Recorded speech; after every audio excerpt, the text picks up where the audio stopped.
Oggi voglio affrontare l'argomento minimalismo, ma da un punto di vista diverso. Oggi infatti ti parlo di che cosa non è il minimalismo. Sì, hai capito bene. Spesso quando si parla di minimalismo ci si immagina case completamente bianche, prive di personalità, con una sedia, un tavolo e poco più.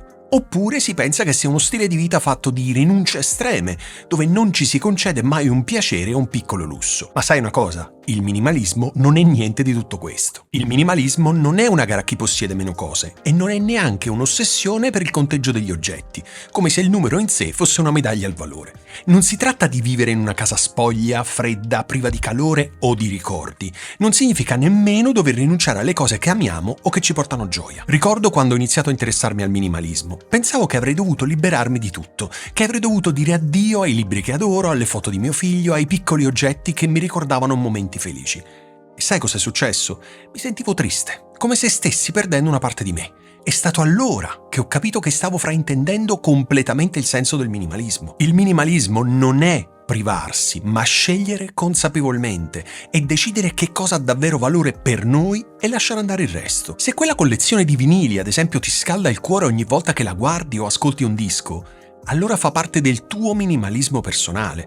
Se ami cucinare, facciamo un altro esempio, e hai una cucina ben fornita perché ti piace sperimentare nuove ricette, non c'è niente di sbagliato in questo. Il minimalismo non è una moda o uno stile estetico imposto. Non è necessario avere una casa tutta bianca con mobili ultramoderni per essere minimalisti. Il minimalismo è personale e unico per ciascuno di noi. È uno strumento che ci aiuta a vivere in modo intenzionale, concentrandoci su ciò che conta davvero. Non è nemmeno un modo per sfuggire ai problemi o per avere il controllo totale sulla nostra vita. Non basta infatti eliminare oggetti per risolvere le insoddisfazioni profonde o le difficoltà che affrontiamo. Il minimalismo può essere un buon catalizzatore per il cambiamento, ma richiede introspezione, tempo e pazienza. Ti faccio un esempio personale.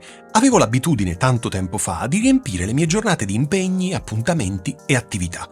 Pensavo che essere sempre occupato mi rendesse produttivo e anche importante, ma in realtà mi sentivo esausto e disconnesso da me stesso.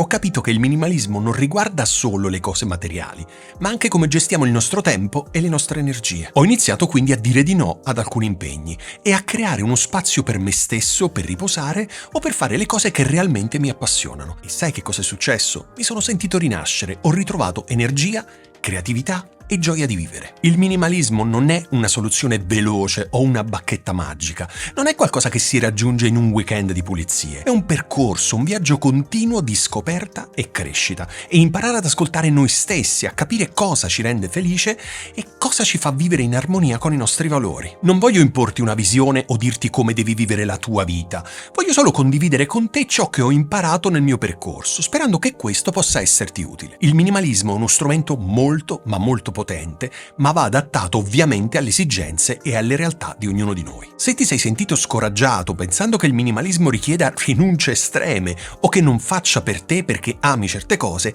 ti invito vivamente a ripensarci. Il minimalismo può essere ciò che vuoi che sia, può aiutarti a liberare spazio per ciò che ami davvero, senza sensi di colpa o addirittura costrizioni. Mi piacerebbe davvero sapere che cosa ne pensi. Hai mai avuto idee sbagliate sul minimalismo? Quali sono le tue esperienze? Mi farebbe davvero piacere leggerle nei tuoi commenti. Credo che attraverso il confronto possiamo davvero arricchirci tutti e supportarci a vicenda. Grazie di cuore per aver passato questo tempo con me e spero che questo video ti abbia offerto una nuova prospettiva e ti abbia incoraggiato a esplorare il minimalismo in modo personale e autentico. Alla prossima settimana.